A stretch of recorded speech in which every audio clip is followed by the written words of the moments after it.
প্রবাসী ভাইয়েরা রেমিটেন্স বন্ধ করাতে তো বাংলাদেশে আগুন লেগে গেছে। বাংলাদেশ সরকারের এক অফিসার কালকে লাইভের মধ্যে এসে কান্নাকাটি শুরু করছে। প্রবাসী ভাইয়েরা আপনারা যেমনে হোক দেশের মধ্যে রেমিটেন্স পাঠান, টাকা পাঠানো বন্ধ করবেন না, না হলে দেশের মধ্যে 1000 টাকার নোটের বদলে 5000 টাকার নোট বাইরে। ওই হালারু থালা, 5000 টাকার নোট বাইরে হলে আমগো সমস্যা কি? আমরা যেমন বাংলাদেশের মানুষ, তোরা 5000 টাকার নোট ব্যবহার করবি, আমরাও ব্যবহার করবো, তাতে আমাদের সমস্যা কি? এরপর বলতেছে আপনারা যদি 2-3 মাস বাংলাদেশে রেমিটেন্স না পাঠান, বন্ধ করে দেন, তাহলে বাংলাদেশ দেউলিয়া হয়ে যাবে, যেমন দেউলিয়া হয়েছিল শ্রীলঙ্কা। এখন ওমানের 1 রিয়াল বাংলাদেশে 320 টাকা প্লাস, সৌদির 1 রিয়াল বাংলাদেশে 33 টাকা। বলতেছে এরকম যদি থাকে তাহলে সৌদির 1 রিয়ালে বাংলাদেশে 50 টাকার উপরে হয়ে যাবে, ওমানের 1 রিয়ালে বাংলাদেশের মধ্যে 500 টাকার মতো হয়ে যাবে, তাতে আমাদের সমস্যা কি? আমাদের তো কোনো সমস্যা নাই। যখন প্রবাসীদের বিরুদ্ধে এইসব আইন করস, তখন মনে থাকে না আব্বারা যদি রেমিটেন্স বন্ধ করে দেয়, আব্বাদের কারণে আমাদের বাংলাদেশ এত উন্নত হয়েছে। বাংলাদেশের টাকা বিশ্ব মঞ্চের মধ্যে ভালো একটা রেটের মধ্যে আছে। যদি আব্বারা রেমিটেন্সটা বন্ধ করে দেয়, আমাদের দেশের টাকার তো কোনো মূল্যই থাকবে না, যেমন কোনো মূল্য নাই পাকিস্তানের টাকার। তাহলে তোরা তারপরও আমাদের বিরুদ্ধে কেন এই সমস্ত কানুন করস?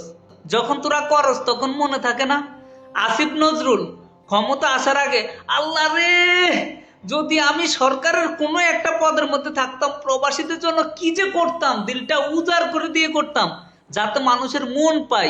এখন কি হয়েছে? করছে ভাই প্রবাসীদের জন্য না, নিজের জন্য। দেশের বাইরে 15-16টা বাড়ি করছে। তারপরে যেসব সমন্বয়কের জুলাই আন্দোলনের আগে পায়ের মধ্যে স্যান্ডেল ছিল না, ওই শালারা এখন বিদেশের মধ্যে ঘুরতে যায়। তোদের রেমিটেন্স ফুটকে দিয়া দিমু, শালারা পিছে দিয়া দিমু তোদের রেমিটেন্স। কোনো রেমিটেন্স দেওয়া হবে না। রেমিটেন্স শাটডাউন আছে, শাটডাউন চলবে।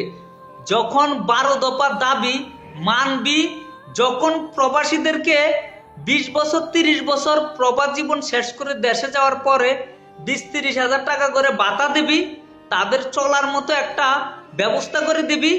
যখন প্রবাসীরা এয়ারপোর্টের মধ্যে গেলে তাদের গাইড কাটা যাবে না, তাদের সামান চুরি করা হবে না, তখন আমরা রেমিটেন্স পাঠাবো দেশে।